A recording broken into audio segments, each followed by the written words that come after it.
pew, pew, pew, pew, pew, pew, pew, pew, pew, pew, pew. So you're probably wondering why I have cardboard all over the place. Whenever you're starting a garden, especially a raised bed garden, you want to get rid of the weed and the grass. And the easiest way to do so is just lay out cardboard all over the place. This thing will suffocate the weed and the grass underneath, so it will actually slowly kill it out. The cardboard will slowly decompose down. It will add organic material to your lawn. It will actually improve the drainage, as well as adding a lot of nutrients back to your lawn. And worms love these low damp places, so the worm casting will improve the soil as well. These boxes are actually free. You can get them at your local USPS store. The ink on these boxes are soy-based, so it won't add any additional harmful chemicals to your lawn. So this is money to us. Next, let's add some mulch, and I'll tell you all the benefits of it. Hiya, hiya, hiya, hiya, hiya.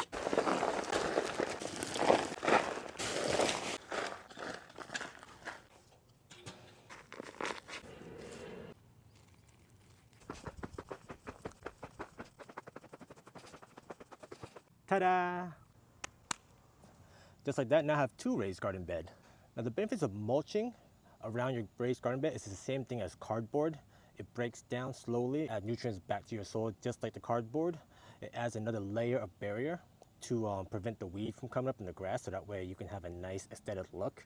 As you can tell from what I'm trying to do, I'm trying to put mulch all over the place and just make a whole bunch of raised garden beds. So not only can you use mulch on the ground, but you can actually put it on top of your garden bed. Now it is recommended, so that way it does regulate the temperature of your soil. When you are watering your plants as well, and there's a layer of mulch on top, it prevents the dirt from splashing up onto the plant, which is the main reason why it gets infections and actually causes the plants to die. So having this layer of mulch on top of your soil will actually prevent that from happening, and it will keep your plant a lot healthier. It will keep your soil from drying out faster, so that way it does hold that water a little bit better, so that way you don't have to water as often. Now there's a couple of different types of mulch you can get. One would be from the store, just like I did. You can actually use grass clipping as well. Make sure you dry it out. Put a layer on top of it. It'll break down, adding nutrients right back to your soil. There are tree companies that goes around and cuts down trees, and if you actually just call them up or go to their website, they'll actually deliver free wood chips right to your lawn. Now they do deliver in massive quantities.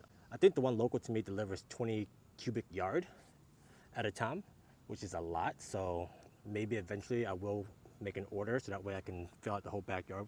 But for now, I'm just taking it slow one by one. I haven't planted anything yet in this bed right here because I'm currently sowing some fall plants. Once it does sprout a little bit more and develop some better roots, I'll slowly plot them in. If you found this video helpful and informative, please leave a like, subscribe, and comment below on if you'll be going to your USPS store to steal all their boxes. Take it easy.